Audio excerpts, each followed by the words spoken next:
Desert Oracle Radio, the voice of the desert. Night has fallen on the desert, thank the gods.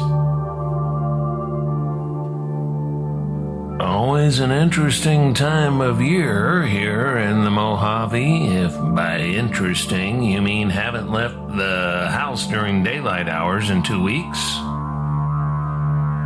But am quietly studying the lives of revolutionaries surviving in the jungles during times of Great Oppression.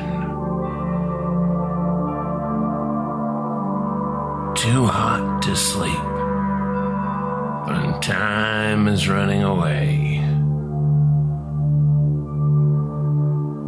Cervantes, imprisoned and enslaved, composed parts of Don Quixote during his ordeals. No air conditioning, no swamp coolers, no cold beer, and no internet to occupy his mind, to dull his senses.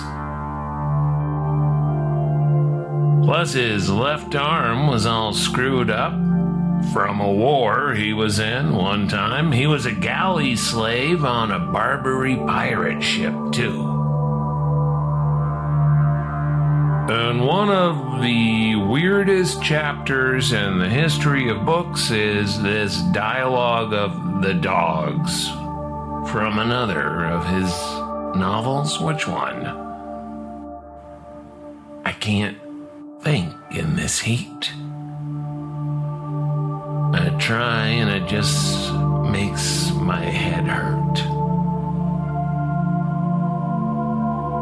But the dogs are relaxing on these straw mats along a quiet street at night by the hospital, and the one dog is mostly telling of his various adventures to the other dog, who brings out interesting details with his replies. And they speak beautifully,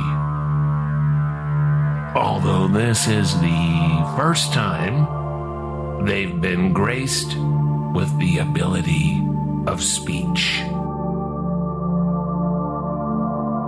Scipio says to Berganza, "My friend, let us leave our watch over the hospital tonight and retire to this lonely place and these mats, where, without being noticed, we may enjoy the unexampled favor which heaven has bestowed on us both at the same moment."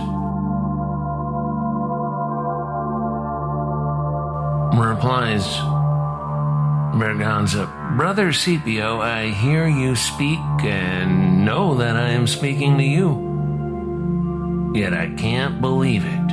So much does it seem to me to pass the bounds of nature."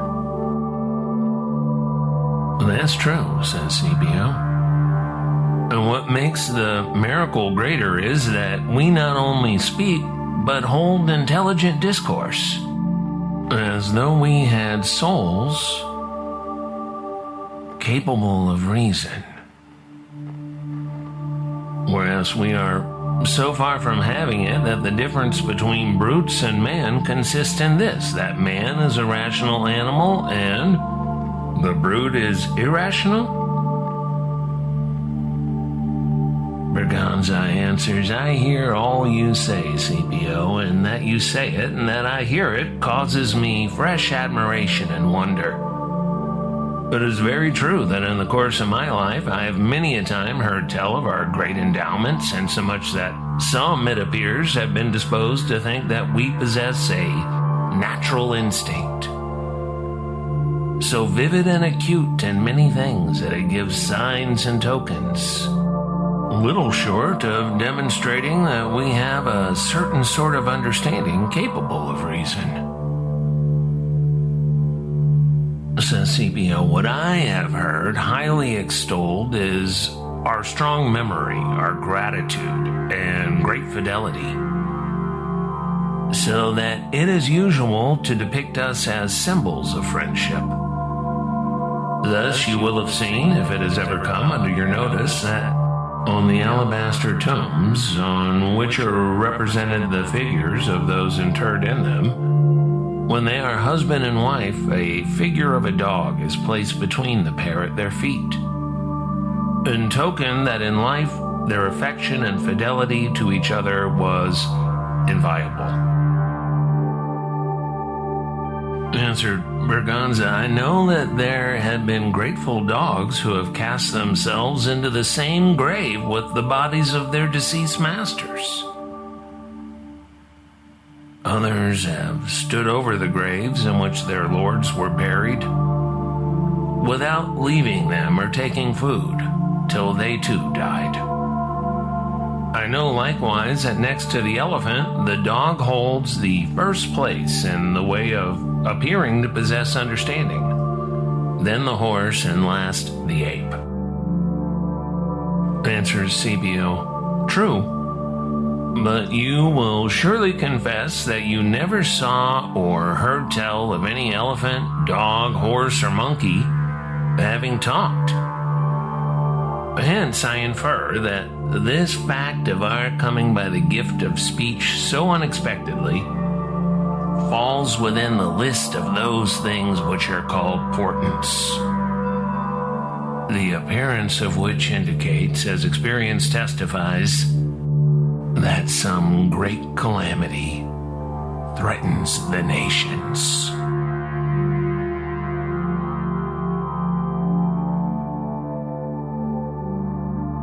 From the Dialogue of the Dogs by Cervantes.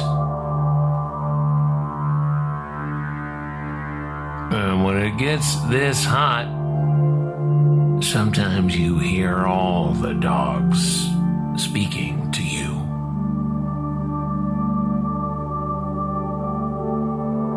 Saying soundscapes on this program are by red, blue, black, silver.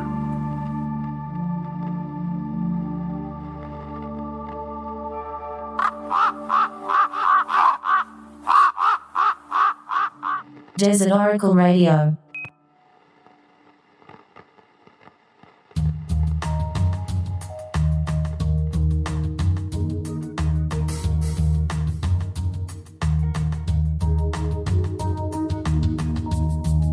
It's so infernally hot that I've started unfollowing the weather update accounts.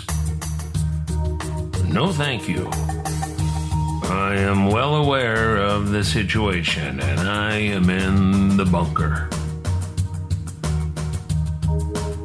And what does one do in these bunker days of summer?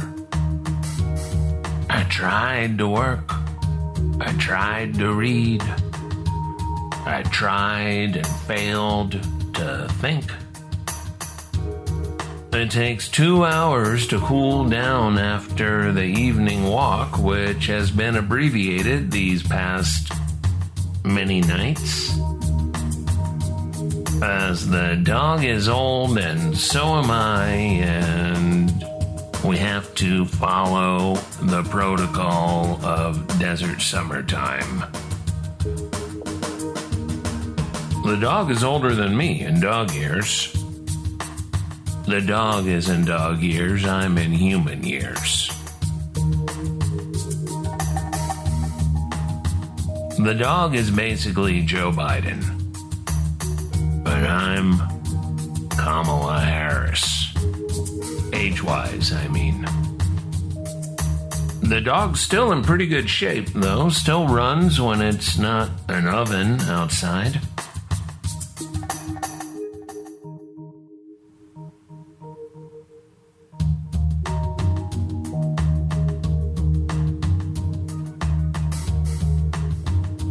Now and then you run into somebody, even though you try to avoid them. And finally, they need to speak. And there's a certain miserable kind of person who thinks that referring to your blessed companion as a senior dog is cute, Do not speak to me in dog shelter volunteer jargon, you idiot. Do not speak to me at all. Do not gaze upon my dog. Do not block my path. We are not on neutral ground, and we are not friends. As I like to remind myself as suicide summertime settles in again, for 7 or 8 months of the year, it's glorious to live in the desert. A generalization, of course, you must always adjust for altitude and latitude and attitude, but October is in sight. Once again, it will flash by and the haunting thought returns. How many Octobers remain? How scant are these sweetest times of year?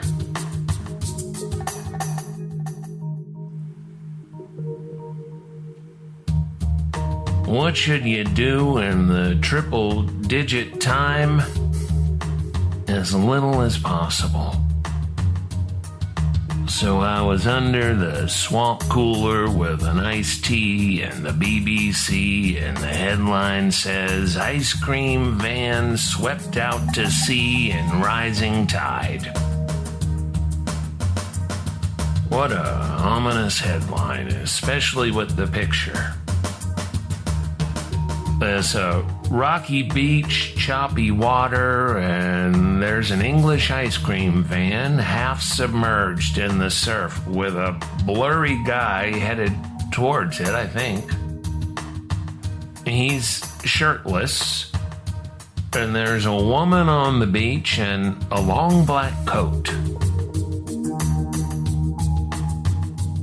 Like a paperback cover of the novel Rebecca. Maybe the guy is going to get an ice cream to be chivalrous, or maybe that's his ice cream van and he's bringing the ice cream to the customers waiting on the beach in their long black coats in July. It's hard to tell. So I kept looking at the picture and finding really nothing else of note other than the rocky cliffs going into the sea that reminded me of Sunset Cliffs at the end of Ocean Beach and the tide pools there, where it's foggy and misty and you can just imagine being in the ice cream truck and the cool, cool sea.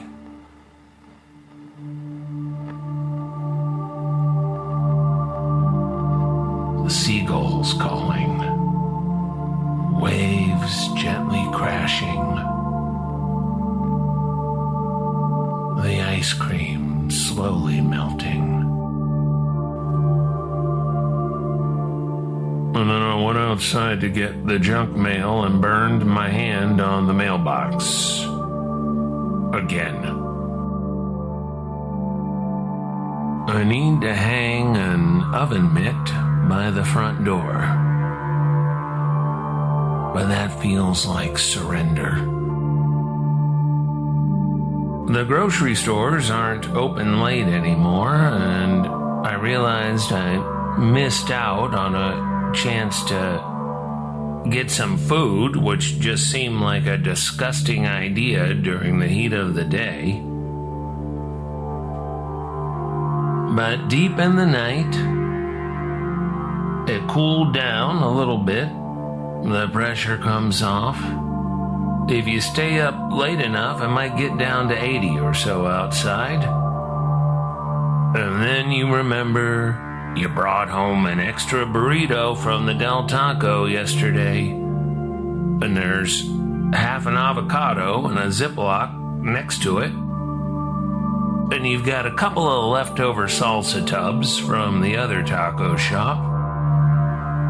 Just up the road from the 3 bad Mexican restaurants, all within sight of the others. We make do in such places. I think they're called food deserts. Heard that on NPR one time. an ice cold beer and a pint glass frosting in the freezer for an hour.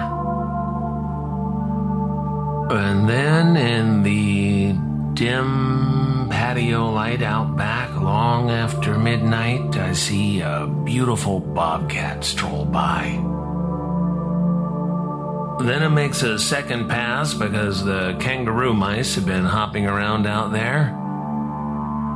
And now it is moving very slowly, fading into the darkness, but the light catches its bobtail as it bounces. Later, it sits on the edge of the patio, like the most dignified and regal house cat, like an Egyptian goddess, gazing towards the shadowy Joshua trees.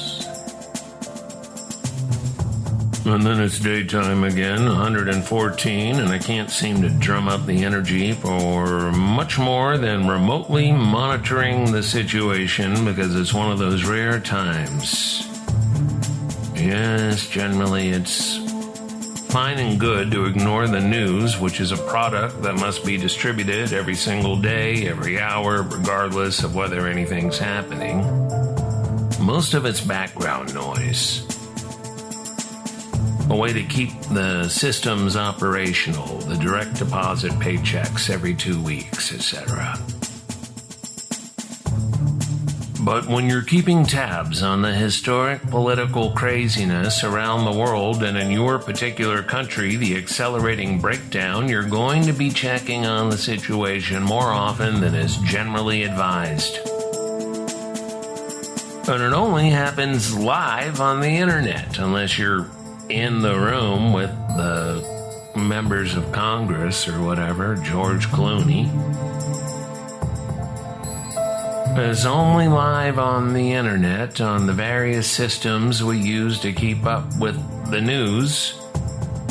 Whatever's on the TV news is old by the time they get around to the nightly talk shows or the hourly headlines. Radio news is even more useless now, rarely live unless it's sports. So we try to follow what's going on, who is telling the biggest and most obvious lies at a given moment, and also existential questions like, is there anybody actually running anything? Anyone we know? Anyone we'd recognize? Did they already turn on the AI government management program full of bugs, trained on decades worth of previous government disasters? Did they just say good luck to the stack of video cards and quietly check out? Weird times. Hard to look away. The national story this summer is a very ancient sort of story, and we are wired to pay attention to such events. It is deep within our cultural memory. The decline and fall of the king. Substitute whatever term for this figure where you live, this person who is the named leader of a society. It's one of those basic stories, and it's a tragedy. That's what's going on. It happens now and then, and it's always chaos. More chaos erupted from Lyndon Johnson stepping down in '68 than from John F. Kennedy's head being blown apart in broad daylight in a motorcade a few years prior. You never know. You can find the patterns, see where things are generally going. Even if every generational telling of this tale goes down in its own peculiar way, but only suckers bet on exact historical parallels. It's always different enough to upset the apple cart. We are in a very strange moment in the history of people on Earth. For the first time, because of species-wide decisions we only think we are making as individuals, the oldest people are beginning to outnumber the younger people. There are more Americans 60 and over than 16 and under. All these generational psychodramas play out on our national stage and in the mass media. In Sir James Frazier's The Golden Bough, central to his folkloric theories is the usually violent succession of kings. In particular, the King of the Wood, a remnant of a prehistoric priesthood in which the incumbent was removed by murder. And such was the new king's election. This sacred king, in other traditions, was sacrificed by the people themselves as their necessary part in the crucial cycle of nature, the eternal churn of generations. And so we watch transfixed. Some mourn him, some act to dispatch him more quickly, and most await the chance to sing the old song, "The King is dead, long live the King." The story of the fading old king is one of our oldest. We instantly recognize it. We know what it means. It's the death of an era, the uncertain transition to a new time. It's why every century for 1,000 years has had a distinct historical style. A vibe, if you will.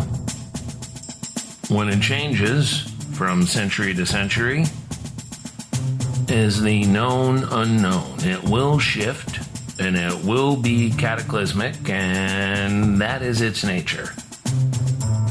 But at what specific point in a given century, no one knows far in advance. No one knows the exact day or hour. Until it's here. But if you study these events with that very long view, the owl's eye view, you will not be skittering around in despair or excitement. You will simply know that these things happen and you watch, like the great bird of prey atop a tall pine, awaiting its opportunity. Let me read you this passage from The Face of God by Roger Scruton, published in 2015. Quote, am I not supposed to read where it says the word quote? Somebody's talking in my earpiece. Sacred places are the first places to be destroyed by invaders and iconoclasts, for whom nothing is more offensive than the enemy's gods. And we should recognize that much of the destruction of our environment today is deliberate, the result of a willed assault on old and despised forms of tranquility. For there are two broad approaches to building: the way of settlement and the way of disruption. Often when we settle, we fit our lives into an existing and already consecrated pattern, strive to inherit the order established by those who have come before us, and to honor the spirit of the place. But the iconoclast seeks to replace old gods with new, to disenchant the landscape, and to mark the place with signs of his defiance.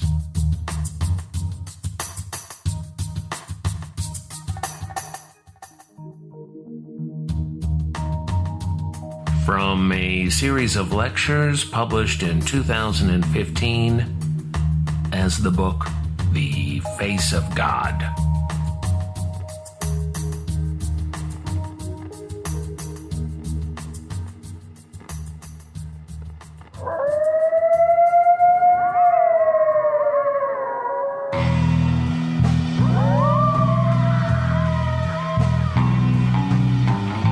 Sometimes we have got to follow it, like it or not. Some of us have a horse in the race, and many of us are only here for the horse crashes.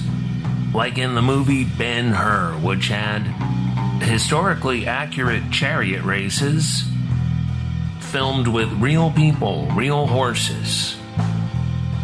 Oh, the movie audiences went crazy over that stuff. The great capital of Byzantium fell into chaos over rioting green and blue team fanatics more often than the Turks menaced the great fortress city. The spectator sports riots got so unhinged, the one emperor brought in the legions to slaughter them all. The blood-soaked end to the Nika riots, January of the year 532.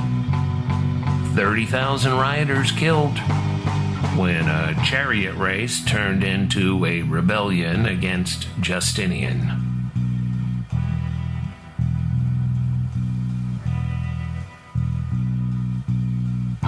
From Amboy to Zizix and across the great Mojave wilderness, this is Desert Oracle Radio.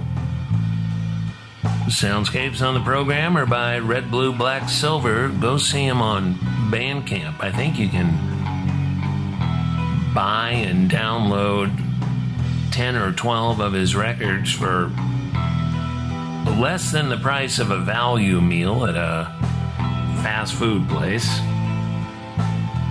I want to say hello to my old pal Kevin Hansel, who used to work and live out at Roy's in Amboy. And I've had this pile of mail that I'm very slowly getting through from the winter holidays, mostly. And this week I opened this cheerful Christmas card from Kevin, along with some of his lovely Route 66 gas pump postcards, because I've mentioned how I like to use postcards as bookmarks. So much better than using the cancer-causing thermal imprint receipt from the bar, you know? Try not to cook yourself. The big heat wave is going to relax a bit, they say. Hold on, and good night from the voice of the desert.